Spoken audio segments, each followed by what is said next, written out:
As we enter into the last week before the end of the Jubilee year, the National Guard has been deployed in Charlotte, North Carolina, and massive military convoys have been deployed in the streets of New York City. This is a continuation of last summer's Jade Helm 7-state military exercise that many in the area saw as a prelude to military occupation. After Jade Helm came UX-16 that ran in Texas through June. And now, after yet another police shooting in Charlotte, the city's bus and light rail services ceased after midnight. New Yorkers would recognize this kind of action, as they have been exposed to their own occupation following recent Manhattan bombings. Tanks, Humvees, and other kinds of military vehicles and equipment flooded the city, leaving behind shocking pictures of a city under siege. Much was similar, though one difference between Manhattan and Charlotte was George Soros, who has made a habit of funding the provocations that the government then responds to. He obviously had a hand in the Charlotte riots that were precipitated by Soros-assisted Black Lives Matter. Back in June, we covered WikiLeaks' exposure of the elite's pre-planned Summer of Chaos, when whistleblowers provided numerous documents illuminating Soros' role with dedicated agitation from BLM. Remember DeRay McKesson? He was the former BLM leader who had 2 of his email accounts hacked, revealing that the Soros-backed social justice group was working with the Obama regime. The idea, he suggested, was to create so much chaos that martial law would be declared and elections canceled. According to financial records and key players in the Ferguson, Missouri protests, billionaire Soros donated $33 million to community organizers and organizations who helped turn the events there from a local protest into a politicized and televised race crisis. Now there's further evidence of George the Puppet Master along with his Open Borders Foundation have been facilitating unrest. Charlotte, North Carolina is merely the latest riot destination for his paid protesters, but one that comes with compelling evidence of his involvement. About 70% of the rioters arrested had out-of-state IDs. No doubt they traveled to Charlotte in buses paid for by Soros. In a CNN interview, Todd Walther, the spokesman for the Charlotte Fraternal Order of Police, told Aaron Burnett, "This is not Charlotte that's out there. These are outside entities that are coming in and causing these problems. These are not protesters, these are criminals." They were coming in on buses from out of state. If you go back and look at some of the arrests that were made last night, I can about say that probably 70% of those had out-of-state IDs. They're not coming from Charlotte.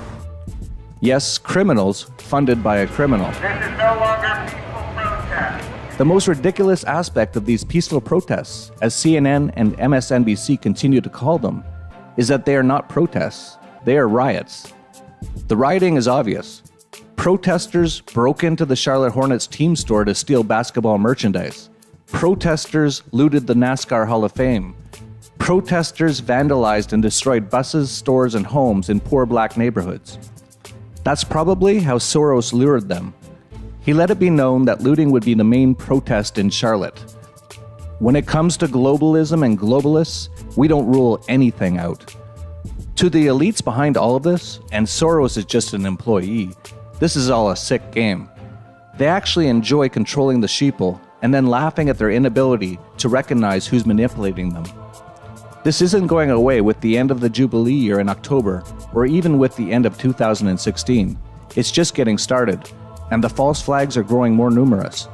They feed the growing militarization around the country.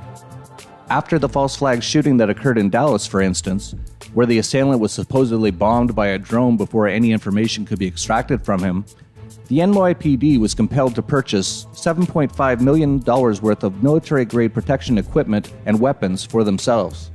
The NYPD officer from what Bloomberg called the world's 7th largest army even took pride in his force's purchasing of these weapons and armor, saying, "There's not a police department in America that is spending as much money or as much thought and interest on this issue of officer safety." Just what kind of scenarios are these officers envisioning?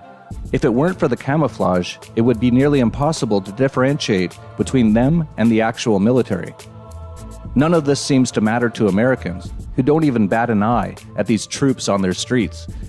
Many dumbed down by the fluoride in the water and in government schools, and propagandized by the mainstream media television programming, actually cheer when they see their very own forces of occupation.